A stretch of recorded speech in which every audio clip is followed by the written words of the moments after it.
Right ప్రస్తుతం మనం Venkatagiri polling booth దగ్గర ఉన్నాము. ఇప్పుడే కాంగ్రెస్ పార్టీ అభ్యర్థి నవీన్ యాదవ్ తన ఫ్యామిలీ అంతా కూడా వచ్చి తన ఓటు హక్కును వినియోగిస్తున్నారు. ప్రస్తుతం మనము పోలింగ్ బూత్ వద్ద చూస్తూ ఉన్నాము.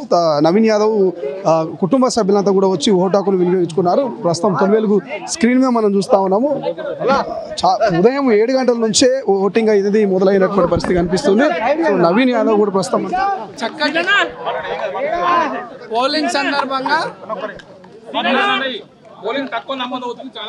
లేదు మంచి పోలింగ్ జరుగుతుంది. గతంలో 40% జరిగేది ఈసారి 55 నుండి 60% అయ్యే అవకాశం కనిపిస్తుంది. ఎందుకంటే ప్రతి పోలింగ్ స్టేషన్ దాదాపు ఒక 150 ఓట్ల వరకు పోల్ అయినాయి. ఒక్కొక్క దగ్గర 15 to 20% పోలింగ్ జరిగింది. అధికారులు చక్కటి ఏర్పాట్లు చేసినారు. జనాలు పొద్దున్న 7 గంటల నుండే ఎక్కువ శాతం ప్రజలు వచ్చి ఓట్లు వేస్తూ ఉన్నారు. నాకు తెలిసి సాయంత్రం 5-6 లోపల 60%, 63% పోలింగ్ అయ్యే అవకాశం ఉన్నట్టు నాకు కనపడుతూ ఉంది. స్వచ్ఛందంగా ప్రజలందరూ కూడా ఈసారి ఎలక్షన్స్లో చాలా ఇంట్రెస్ట్గా ముందుకు వచ్చి ఓట్లు వేయడం జరుగుతూ ఉంది. చాలా మంది పోలీసులపైన బీఆర్ఎస్ ఆరోపణలు చేస్తున్నారు. వాళ్ళు ఆరోపణలు చేస్తూనే ఉంటారు. జనాలు మాత్రం అవన్నీ పట్టించుకోవట్లేరు. అభివృద్ధి లక్ష్యంగా ఈ ఎలక్షన్ మీద చాలా సీరియస్గా జనాలు బయటకు వచ్చి ఓటేస్తా ఉన్నారు. చాలా యువత ముందు కాదు, యువతనే బాగా పెద్దలు అందరూ కూడా వస్తూ ఉన్నారు. ఈసారి పర్సెంటేజ్ పెరగబోతాం. సో గతంలో కంటే ఈసారి చాలా మంది పోలింగ్ బూత్కి వస్తున్నారు. పోలింగ్ బూత్కి వచ్చి ఓటు వేస్తున్నారంటూ కూడా కాంగ్రెస్ పార్టీ అభ్యర్థి నవీన్ యాదవ్ చెప్తున్నటువంటి పరిస్థితి మనకు కనిపిస్తుంది. ఇప్పుడే వాళ్ళ కుటుంబ సభ్యులంతా కూడా వచ్చి తన ఓటు హక్కును వినియోగించుకున్నటువంటి విజువల్స్ని మనం 9 వెలుగు స్క్రీన్ మీద చూస్తూ ఉన్నాము. చాలామంది ఇప్పటికే పోలింగ్ బూత్కు చేరుకున్నారు. పోలింగ్ బూత్కు చేరుకొని ఓటు హక్కును వినియోగించినటువంటి విజువల్స్లో మనం చూస్తూ ఉన్నాము. సో నవీన్ యాదవ్ ఫ్యామిలీ అందరూ కూడా వాళ్ళ సతీమణి వాళ్ళ నాన్నగారు కూడా వెంకటగిరి పోలింగ్ బూత్కి వచ్చి అక్కడ ఓటు హక్కును వినియోగించుకున్నారు.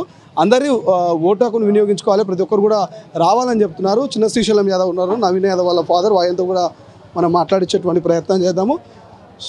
సో ఇప్పటికే చాలామంది వచ్చి ఓటు హక్కును కూడా వినియోగించుకున్నటువంటి పరిస్థితి మనకు కనిపిస్తుంది. సో మాట్లాడేటువంటి ప్రయత్నం చేద్దాం. మన ఎట్లుంది ఓటు హక్కును వినియోగించుకున్నారా? ఓటు హక్కు వినియోగించుకున్నాం. ఓకే, ఫ్యామిలీ మొత్తం ఫ్యామిలీ అంతా ఓటేసి. ఓకే, ఈసారి చాలా ఎక్కువ ఓటు బ్యాంకు నమోదైతే ఒక చర్చ జరుగుతున్నది. ఎట్లుండబోతున్నారు? చాలా బాగా ఉంది. ఎక్కువ అందరూ ఉత్సాహంగా జనాలే వస్తారు.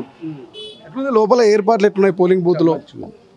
మంచిగా ఉంది. ఏం చెప్తారు ఓటర్లు రమ్మంటారా ఓటు వేయడానికి? ఓటేస్తానికి అందరూ తప్పకుండా ఓటు హక్కు వినియోగించుకోవాలి.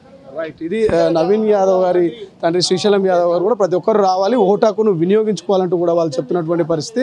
సో లోపల కూడా ఏర్పాట్లు బాగున్నాయి. ఫ్యామిలీ మొత్తం వచ్చి ఓటు హక్కును వినియోగించుకున్నామంటూ కూడా చెప్తున్నటువంటి పరిస్థితి మనకు కనిపిస్తుంది.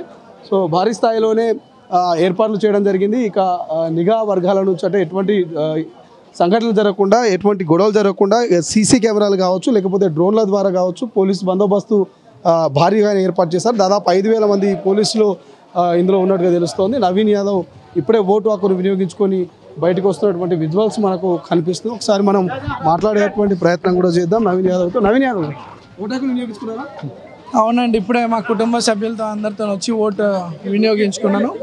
చాలా సంతోషంగా ఉంది. ఇక్కడ జనాల రెస్పాన్స్ చూస్తూ ఉంటే ప్రతి ఒక్కరు కూడా విషెస్ తెలియజేస్తూ ఉన్నారు. అండ్ ఈ జూబ్లీహిల్స్ ప్రాంత ఓటర్స్ అందరు కూడా గతంలో కన్నా ఈసారి ఎర్లీ మార్నింగ్ బయలుదేరి పోలింగ్ స్టేషన్స్కి వచ్చి ఓట్లు వేయడం జరుగుతుంది. వాళ్ళందరినీ చూస్తుంటే చాలా హ్యాపీగా ఉంది. అండ్ వచ్చిన వాళ్ళందరూ కూడా ఒక పాజిటివ్గా, ఒక సంతోషంగా వచ్చి ఓట్లు వేస్తూ ఉన్నారు. గతంలో 45% పోలింగ్ జరిగింది. ఈసారి నాకు తెలిసి 60 నుండి 65% పోలింగ్ అయ్యే అవకాశాలు కనపడతా ఉన్నాయి. థ్యాంక్ యూ అండి. సో ఇది నవీన్ యాదవ్ ఈసారి గతంలో 47 or 48% ఓటు బ్యాంకు నమోదైతే ఈసారి అంతకంటే ఎక్కువగానే ఓటు బ్యాంకు నమోదయ్యేటువంటి అవకాశం ఉంది. ఉదయం 7 గంటలకు ఏదైతే పోలింగ్ స్టేషన్లో ఓటు నమోదు చేసుకోవడం, అంటే ఎవరైతే ఓటర్స్ వచ్చి ఓటు వేయడం జరుగుతూ ఉంది, 7 నుంచి సాయంత్రం 6 గంటల వరకు కూడా టైం ఇవ్వడం జరిగింది. ఈ నేపథ్యంలో ప్రతి ఒక్కరు వస్తున్నారు, తమ ఓటు హక్కును వినియోగించుకుంటున్నారు. సినీ ప్రముఖులు కావచ్చు, రాజకీయవేత్తలు కావచ్చు, ఇక్కడ ఉన్నటువంటి వారందరూ కూడా తమ పోలింగ్ బూతుల్లో పోలింగ్ స్టేషన్కి వెళ్ళి అక్కడ ఓటేస్తున్నటువంటి పరిస్థితి. ఇప్పటికే సినీ ప్రముఖులు తరికెల బర్రె లాంటి వాళ్ళు కావచ్చు, లేకపోతే అభ్యర్థులు మాగంటి సునీత కావచ్చు, ఇప్పుడు కాంగ్రెస్ అభ్యర్థి నవీన్ యాదవ్ కావచ్చు, ఇతర స్వతంత్ర అభ్యర్థులు కూడా దాదాపు 53 నుంచి 60 మంది వరకు కూడా ఈ యొక్క నామినేషన్ దాఖలు చేసినటువంటి పరిస్థితి. వాళ్ళందరూ కూడా బరిలో ఉన్నారు. వాళ్ళందరూ కూడా తమ ఫ్యామిలీస్ను రావడము ఓటు హక్కును వినియోగించడం జరుగుతుంది. సో ఇది ప్రస్తుతం అయితే వెంకటగిరి పోలింగ్ బూత్ దగ్గర నవీన్ యాదవ్ తన కుటుంబ సభ్యులతో వచ్చి ఇక్కడ ఓటు హక్కును వినియోగించుకున్నటువంటి పరిస్థితి. కెమెరా పర్సన్ అజయ్తో శ్రీశైలం తొలి వెలుగు. అసలైన తొలి వెలుగు. ఫాలో వాట్సాప్ @తొలి వెలుగు official.